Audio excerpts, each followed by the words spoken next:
विश्व हिंदू परिषद के नेता हैं श्रीराज नायर। उनका कहना है याकूब को पीर बाबा बनाने की कोशिश है, ये आतंकवाद का समर्थन करने जैसा है। श्रीराज ने नियमों का हवाला देते हुए कब्र की जमीन की खरीद बिक्री की जांच की मांग की। 1993 मुंबई सीरियल बम धमाकों के दोषी और फांसी पा चुके याकूब मेमन के कब्र को लेकर विवाद गरमाया है। सवाल उठ रहा है कि याकूब मेमन के कब्र को किसने सजाया और किस उद्देश्य से सजाया। हालांकि मुंबई पुलिस ने एक्शन लेते हुए इस कब्र के आसपास लगे हुए एलईडी लाइट्स को हटा दिया, लेकिन इसके पीछे क्या मंशा थी और इस पर विश्व हिंदू परिषद की क्या भूमिका है, इस पर बात करने के लिए हमारे साथ विश्व हिंदू परिषद के स्पोक्स पर्सन श्रीराज नायर जी हैं। नायर जी, आपने याकूब मेमन की खबर देखी, इस पर आपने प्रतिक्रिया भी दी कि ये जो कब्र है इसको किस प्रकार से सजाया गया है, बाकायदा संगमरमर के पत्थर लगाए गए हैं, एलईडी लाइट्स लगाई गई है। विश्व हिंदू परिषद की क्या प्रतिक्रिया है?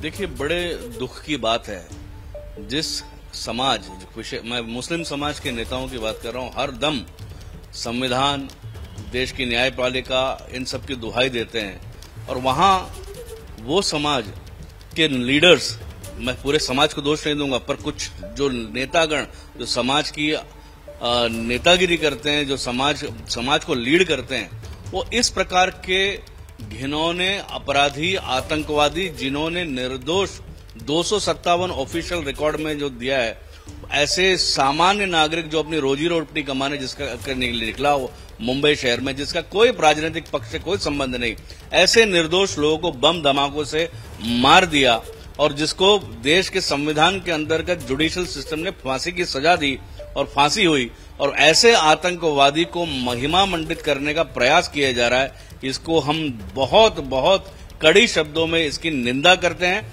और ऐसे जो व्यक्ति जिन्होंने, जो उसके चचेरे भाई ने कहा 5 लाख रुपए में वो ओटा बेचा, उन सारे लोगों को जो इस पूरे षड्यंत्र में देश विरोधी आतंकी प्रवृत्ति को प्रोत्साहन देने और सीधे प्रत्यक्ष परोक्ष रूप से आतंकवाद का समर्थन करने के लिए इन लोगों को उसी एक्ट के अंतर्गत इन सारे लोगों को तुरंत गिरफ्तार करना चाहिए, ये विश्व हिंदू परिषद की मांग है। और ये जो इस प्रकार से पीर बाबा या कोई महान शहीद का दर्जा देने का जो प्रयास किया जा रहा है, सरकार ने तुरंत उस ओटे को तोड़ देना चाहिए और कोर्ट के नियम के अंतर्गत जो 18 महीने के बाद दूसरे शव के लिए वो जगह खाली करनी चाहिए, कोर्ट के नियमों के अंतर्गत उस ओटे को जो परमानेंट स्ट्रक्चर बनाए उसको तोड़ना चाहिए। ये जो बड़ा कब्रिस्तान है मरीन लाइन्स इलाके में, ये 7 एकड़ में फैला हुआ कब्रिस्तान है, बहुत लोगों के वहां पे पार्थिव शरीर दफनाए गए हैं, लेकिन जिस प्रकार से संगमरमर के पत्थर से इसको घेर कर सजाना, फूलों से सजाकर फिर उस पर लाइटिंग करना, एलईडी लाइट, कोई परिवार का व्यक्ति जाकर अपना आदर व्यक्त कर सकता है, प्रार्थना कर सकता है, लेकिन उसे एलईडी लाइट लगाकर उसे पक्का स्ट्रक्चर बना देना, क्या ये उकसाने का प्रयास नहीं है? इसे महिमा मंडित करने का प्रयास नहीं है? बिल्कुल है। मतलब ये क्या है कि भारतीय न्याय व्यवस्था ने उसको गलत सजा दी थी।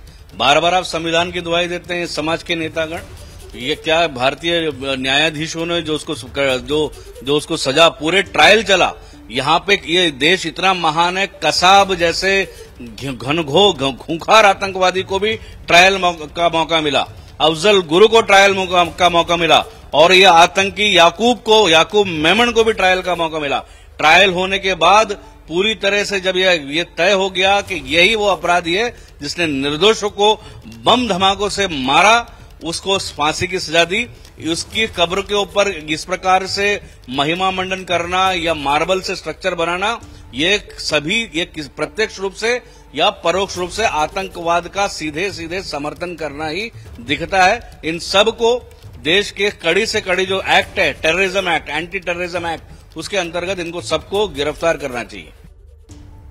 तो देखिए, इस मामले पर राजनीति जोरदार तरीके से हो रही है। बीजेपी जो है वो उद्धव ठाकरे जिस दौरान मुख्यमंत्री थे उस दौरान अनियमितताएं हुई हैं, इस बात को उजागर कर उन पर ठीकरा फोड़ रही है, और महाराष्ट्र कांग्रेस की तरफ से इस मामले को लेकर बीजेपी पर ठीकरा फोड़ा जा रहा है। सबसे पहला गुनाह और सबसे बड़ी गलती जो जानबूझकर अगर किसी ने की है तो वो भाजपा ने की है, क्योंकि भाजपा इस देश में धार्मिक शांतता चाहता नहीं है।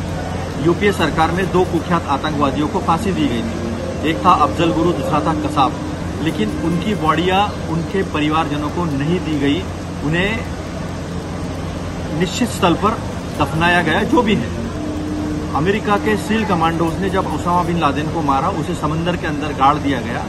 वजह यही है इन लोगों के मज़ारे, इन लोगों को जहां दफनाया जाता है वो किसी को मौका देती है रैलिंग पॉइंट बनाने की। तो सबसे पहले भाजपा को इसका जवाब देना चाहिए कि उन्होंने याकूब मेमन की बॉडी उसके परिवारजनों को क्यों दी, उसकी मैयत, उसका फ्यूनरल बड़े पैमाने पर क्यों होने दिया, क्योंकि इसका राजनीतिक फायदा बीजेपी को मिलता है। ये बीजेपी का पाप है। इस देश को धर्मांधता में धकेलने का काम जो है वो भाजपा ने किया है। इसकी जिम्मेदारी उनकी बनती है, उन्होंने इससे सीख लेनी चाहिए। इस तरह की गलतियां जो जानबूझकर की जाती है वो जनता को समझती नहीं, ऐसा नहीं है। हम भाजपा के इस कृति के वजह से ही आज उस मजार का ग्लोरिफिकेशन हो रहा है। इसके लिए सर्वस्वी भाजपा जिम्मेदार है। और उधर बीजेपी जो है वो याकूब मेमन की कब्र को लेकर उद्धव ठाकरे पर हमला बोल रही है। याकूब मेनन के मजार का जो विषय सब जगह सुनाई दे रहा है, इसका पूरा जिम्मेदार उद्धव ठाकरे की सरकार और उद्धव ठाकरे की बीएमसी है, क्योंकि उनके ही वक्त में इस का पूरा ब्यूटिफिकेशन का काम बड़े पैमाने पे शुरू हुआ है। नवंबर 2021 के वक्त यहाँ बड़े पैमाने पे फंड दिया गया कोरोना के वक्त, और उसके वजह से इसका ब्यूटिफिकेशन बड़े पैमाने पे हुआ है। जो याकूब मेनन ने 93 बॉम्ब ब्लास्ट का मेन एक्यूज्ड है, उसको बड़े करने का काम महाविकास आघाड़ी और उद्धव जी ठाकरे ने किया है। इसके बारे में जो कुछ जिम्मेदार अधिकारी है उनको सजा मिलनी चाहिए। सीधे आपको लिए चलते हैं, हमारे साथ हमारे सहयोगी जितेंद्र दीक्षित इस वक्त मौजूद हैं। जितेंद्र, साफ तौर पर मामला नियम की अनदेखी का, लेकिन सियासत जोरों पर, वार पलटवार अभी और बढ़ेगा आगे जितेंद्र, क्योंकि आने वाले समय में चुनाव भी तो है ना बीएमसी का। लॉक कर दिया, ताला है। जी हाँ, बिल्कुल। देखिए, ये नियमों की अनदेखी का भी मामला बनता है, क्योंकि यहाँ पर जिस तरह से मैं आपको बता दूं, ये जो नोटिस लगा हुआ है कि 1984 के बाद से किसी को भी ओटे का अलॉटमेंट नहीं हो सकता, क्योंकि इस जगह पर जो है ज़मीन की कमी पड़ सकती है। जिस तरह से आबादी शहर में मुस्लिमों की बड़ी है, उस लिहाज से जगह काफ़ी कम पड़ सकती है। मैं आपको बता दूं कि 8000 के करीब जो है कब्रें यहाँ पर मौजूद हैं, और जब कोविड काल चल रहा था बीते 2 साल में, तो यहाँ पर बड़े पैमाने पर जो है यहाँ शव आ रहे थे दफनाने के लिए। और इस दौरान हम देख रहे हैं कि कई लोगों के विशेष ओटे बनाए गए हैं, जिसमें कि याकूब मेमन के परिवार का भी ओटा है। लेकिन सिर्फ बात विशेष ओटे की नहीं है, यहाँ पर जिस बात को लेकर बवाल मचा वो ये था कि आरोप ये लगने लगा कि याकूब मेमन को महिमा मंडित करने की कोशिश की जा रही है। यहाँ जिस तरह से मजार को सजाया गया, एलईडी लाइटिंग के जरिए वहाँ पर हैलोजन लाइट लगाई गई, तो उससे यह आरोप लगने लगा और बीजेपी की ओर से नैरेटिव शुरू कर दिया गया कि याकूब मेमन को महिमा मंडित करने की कोशिश की जा रही है, उसकी कब्र को मजार बनाया जा रहा है। इसको बीजेपी ने एक राजनीतिक मुद्दा बना दिया था, और जब ये बखेड़ा काफी हो गया तो इसके बाद हमने देखा कि आज मुंबई पुलिस की एक टीम यहां पहुंची। कब्र के पास में 6 सदस्यों की करीब टीम थी, और उसके बाद जो एलईडी लाइटिंग्स यहां पर लगी हुई थी, उस एलईडी लाइटिंग को उखाड़ दिया गया, उस पट्टी को उखाड़ दिया गया, और साथ में जो बाकी की लाइटिंग्स यहां पर की गई हैं उसको भी हटाने के निर्देश जो है यहां के मैनेजमेंट को पुलिस की टीम ने दिया। और अब से कुछ देर पहले ही मुंबई पुलिस की टीम यहां से वापस लौटी। मतलब आप बड़ी खबर दे रहे हैं कि ये जो बड़ी हैलोजन लाइट्स लगी हुई है कब्रिस्तान में, ये भी हटेंगी जितेंद्र? जी हाँ, बिल्कुल, क्योंकि ये इन लाइट्स को लगाने बड़े कब्रिस्तान के जो चेयरमैन है वो मीडिया के सामने है, सुनते हैं जरा क्या कह रहे हैं। किया गया, ये एक कॉमन प्रोसेस है जो बड़े कब्रिस्तान के अंदर बहुत सी कब्रों के ऊपर मार्बल लगाया गया है।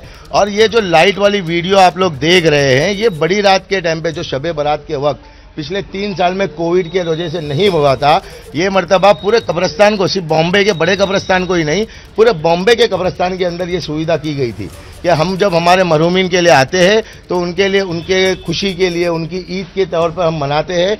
तो ये सब चीज़ें जो है, ये जो वायरल हो रही है, हम याकूब मेमन के लिए कोई सिंपैथी नहीं है, उन्होंने देश के लिए बहुत बड़ा नुकसान किया था, हम क्यों उनके लिए ये सारी चीज़ों की सुविधा देंगे।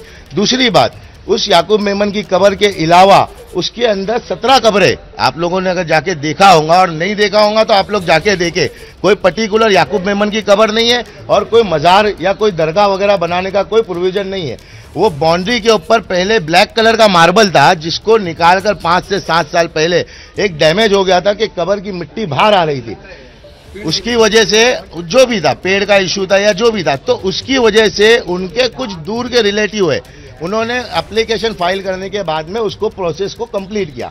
तो आप लोगों के चैनल के माध्यम से हम आप लोगों के अपील करते हैं कि ऐसी कोई बात नहीं है जिसको लेकर रूमर फैलाया गया है। आपसे रिक्वेस्ट है कि देश के माहौल को शांत बनाए रखे, और गणपति का त्यौहार है, अल्लाह आपको बेहतरीन उसको हमारे मुल्क के अंदर पहले नहीं परमिशन नहीं दी जाती है। सुन लीजिए, आप पहले सुन लीजिए, वो लाइट पहले की वहाँ पे सुन लीजिए, वो गुस्ल खाना है वहाँ पे। मैयत जब आती है ना तो वहाँ गुस्ल दिया जाता है, रात में भी मैयत आती है तो वहाँ गुस्ल खाना है। वहाँ पर लाइट गुस्ल खाने की वजह से लगाई गई, ना कि याकूब मेमन की वजह से लगाई गई, लेकिन इशू होने की वजह से वो लाइट को हमने निकाला।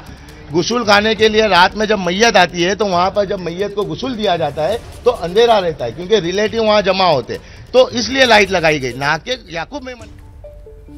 तो बड़ा कब्रिस्तान के चेयरमैन शोएब खातिब को आप सुन रहे थे, कह रहे थे याकूब मेमन आतंकवादी, उसके साथ किसी तरीके की कोई सहानुभूति नहीं। वहां जो लाइट लगाई गई थी वो कब्रिस्तान में व्यवस्था बनाने के लिए, और साथ ही साथ ये भी कहा जा रहा है कि जो दिखाया जा रहा है कि वो बाउंड्री जहां पर याकूब मेमन की कब्र, वहां पर एक याकूब मेमन की कब्र नहीं है, वहां 17 और कब्रें हैं। क्या मजबूरी है मेरी, बताइए। मैं अभी आपको बताती हूँ कि मैंने ओए होए होए होए नमकीन के चटकारे लेते हुए टकटकी मार के डिबेट शो को पॉज रिपीट कर करके देख रहे हैं जोगिंदर जी।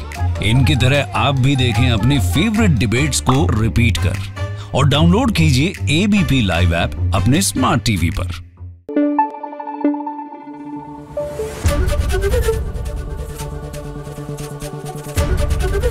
एबीपी न्यूज आपको रखे आगे।